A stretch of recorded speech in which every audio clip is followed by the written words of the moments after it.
Kerala Blasters തോൽപ്പിക്കാത്ത team ഏതായിരുന്നു? മോഹൻ ബഗാൻ.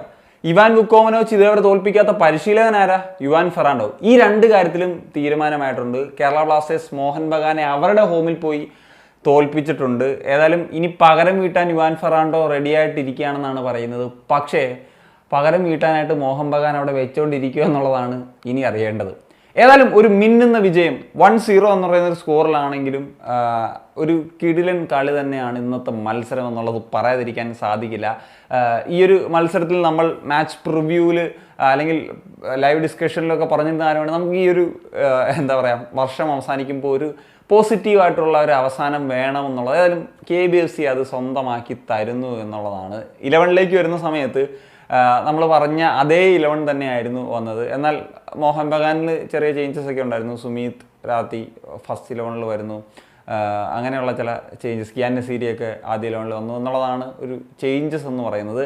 മത്സരത്തിൻ്റെ തുടക്കത്തിൽ തന്നെ ബ്ലാസ്റ്റേഴ്സ് ആക്രമിച്ച് കളിക്കുക എന്നുള്ള ഒരു പദ്ധതിയിൽ തന്നെയായിരുന്നു ഉണ്ടായിരുന്നത്. ആദ്യം ദിമിക്ക് കിട്ടിയിട്ടുള്ള ഒരു ചാൻസ് അത് പോസ്റ്റിലിടിച്ച് പോവുകയാണ്. അതിനുശേഷം അസറും രാഹുലും കൂടി മേക്ക് ചെയ്തിട്ടുള്ളൊരു ചാൻസ് അതും നഷ്ടമാകുന്നു. അങ്ങനെ ഇരിക്കുകയാണ് ദിമിയുടെ ഒരു സൂപ്പർ ഗോള് വരുന്നത്. അതൊരു കിടിലൻ ഗോള് തന്നെയായിരുന്നു. പക്ഷേ ആ ഒരു ഗോളിലേക്ക് വരുന്നതെന്ന് വെച്ച് കഴിഞ്ഞാൽ പെപ്ര ഒരു ഷോട്ട് എടുക്കുന്നു, അത് റീബൗണ്ട് തട്ടി വരുന്നു.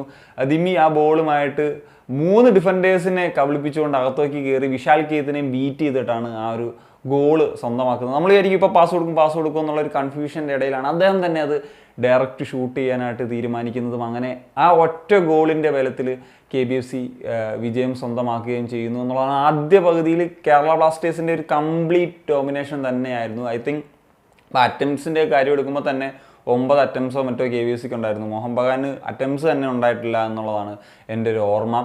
എന്നാൽ സെക്കൻഡ് ഹാഫിലേക്ക് വരുമ്പോഴത്തേക്കും KBFC ഒരു തന്ത്രം, അതായത് കുറച്ച് പിടിച്ച് കളിക്കുക, ഒരു ഓപ്പർച്യൂണിറ്റീസ് വരുമ്പോൾ അറ്റാക്ക് ചെയ്യുക എന്നുള്ളൊരു ലെവലിലേക്ക് പോയി അതിൽ സക്സസ് കണ്ടെത്താൻ സാധിച്ചു. സെക്കൻഡ് ഹാഫിലേക്ക് വരുമ്പോൾ മോഹൻ ബഗാൻ്റെ ഭാഗത്ത് നിന്ന് അറ്റംപ്റ്റ്സുകളൊക്കെ ഉണ്ടായിരുന്നു, പക്ഷേ വളരെ ഡേഞ്ചർ ആയിട്ടുള്ള സിറ്റുവേഷൻസ് വളരെ കുറവായിരുന്നു എന്നുള്ളതാണ് പറയേണ്ടതുള്ളത്. ഏതായാലും ഒരു ഡിഫൻസ് തന്നെ ഈ ഒരു മത്സരത്തിൽ ഏറ്റവും മികവാർന്നൊരു പ്രകടനം നടത്തി. അതുകൊണ്ട് തന്നെ നമുക്ക് തുടർച്ചയായിട്ടുള്ള 3ാമത്തെ മത്സരത്തിലും ഒരു ക്ലീൻ ഷീറ്റോടുകൂടിയുള്ള ഒരു വിജയം സ്വന്തമാക്കാൻ സാധിച്ചു.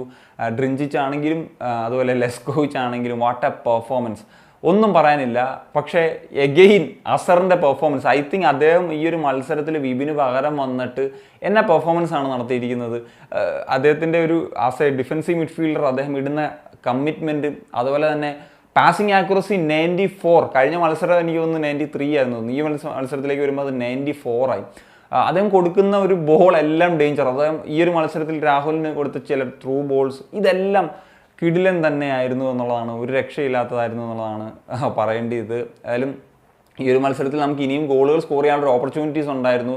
രാഹുലിന് 1-2 ചാൻസസ് ഉണ്ടായിരുന്നു. ലാസ്റ്റ് കിട്ടിയ ചാൻസ് ഒരു കിടിലൻ ചാൻസ് ആയിരുന്നു, പക്ഷേ അത് വിശാൽ കേത് സേവ് ചെയ്തു. അതുപോലെ തന്നെ സക്കായിക്ക് കിട്ടിയിട്ടുള്ളൊരു ചാൻസ് അതും ഒരു സേവ് ചെയ്യുന്ന സിറ്റുവേഷനിലേക്ക് വന്നു. അല്ലെങ്കിൽ നമുക്ക് ഒന്നിലധികം ഗോളുകൾ സ്കോർ ചെയ്തിട്ട് ആ ഒരു ഗെയിമിനെ കില്ല് ചെയ്യുന്ന തരത്തിലേക്കൊക്കെ വരാമായിരുന്നു എന്നതാണ്. ഏതായാലും I M so happy because ഈ വർഷത്തെ അവസാന മത്സരവും നമ്മൾ ജയിച്ചു. നമ്മളിപ്പം പോയിന്റ് ടേബിളിൽ ഏറ്റവും മുകളിലാണുള്ളത്. അടുത്ത മത്സരം ഗോവയ്ക്ക് ഒരു ഡ്രോ കിട്ടിയാൽ പോലും നമ്മൾ ISLൻ്റെ ഒരു ബ്രേക്കിലേക്ക് പോകുന്ന ഒരു സാഹചര്യത്തിൽ ടോപ്പ് ഓഫ് ദി ടേബിളിൽ നിൽക്കാനായിട്ട് സാധിക്കും.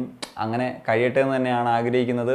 ഏതായാലും എല്ലാവരും മികച്ച പെർഫോമൻസ് നടത്തിയ തന്നെ മത്സരമായിരുന്നു. പിന്നെ ഈ ഒരു മത്സരത്തിൽ എനിക്ക് മറ്റേ അഭിപ്രായങ്ങളെന്ന് പറഞ്ഞാൽ ഡാനിഷ് ഫറൂഖ് ഒരുപാട് മിസ് പാസസ് വരുത്തുന്നുണ്ടായിരുന്നു. ഫസ്റ്റ് ഹാഫിലാണ് എസ്പെഷ്യലി, സെക്കൻഡ് ഹാഫിൽ അത്രയും വന്നിട്ടില്ല. അതുപോലെ തന്നെ നവോച്ച സിംഗ് പലപ്പോഴും പെനാൽറ്റി കൺസീഡ് ചെയ്യുന്ന ഒരു ഡേഞ്ചർ സിറ്റുവേഷനിലേക്ക് ഈ ഒരു മത്സരത്തിൽ ഉണ്ടായിരുന്നു. അത് റഫറിയുടെ ഒരു ഡിസിഷനാണ് ചിലപ്പം അദ്ദേഹം കൊടുക്കുക, കാരണം അതൊരു പുഷ് ഉണ്ടായിരുന്നതായിട്ടാണ് എനിക്ക് തോന്നുന്നത്. പക്ഷേ അതൊരു വീണത്, ആ പ്ലെയർ വീണത് ആ ഒരു ഇതിൻ്റെ പേരിലാണോ എന്നുള്ളത് എനിക്കറിയില്ല.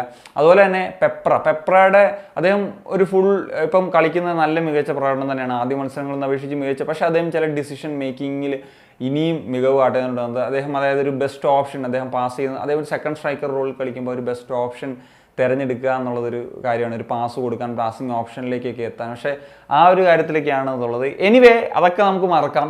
ഇന്നത്തെ ദിവസം നമ്മൾ ഹാപ്പി ആയിട്ട് ഉറങ്ങേണ്ട ദിവസമാണ്. കാരണം കേരള ബ്ലാസ്റ്റേഴ്സ് ഒരു ലോങ് ഗ്യാപ്പിന് ശേഷം മോഹൻ ബഗാനെ പരാജയപ്പെടുത്തുന്നു, അല്ലെങ്കിൽ കൊൽക്കത്തയിൽ പോയി അവരെ പരാജയപ്പെടുത്തുന്നു. ഏതായാലും കൊൽക്കത്തയിലെ 2 അവേ മത്സരങ്ങളും നമുക്ക് വിജയം സ്വന്തമാക്കാൻ സാധിച്ചു എന്നുള്ളതാണ്. ഏതായാലും ദാറ്റ്സ് ഇറ്റ് ഗൈസ്. അപ്പം എന്താണ് ഈ ഒരു മത്സരത്തെ പറ്റിയുള്ള നിങ്ങളുടെ ഒപ്പീനിയൻസ് ചോദിച്ചാൽ കമന്റ് ചെയ്യാൻ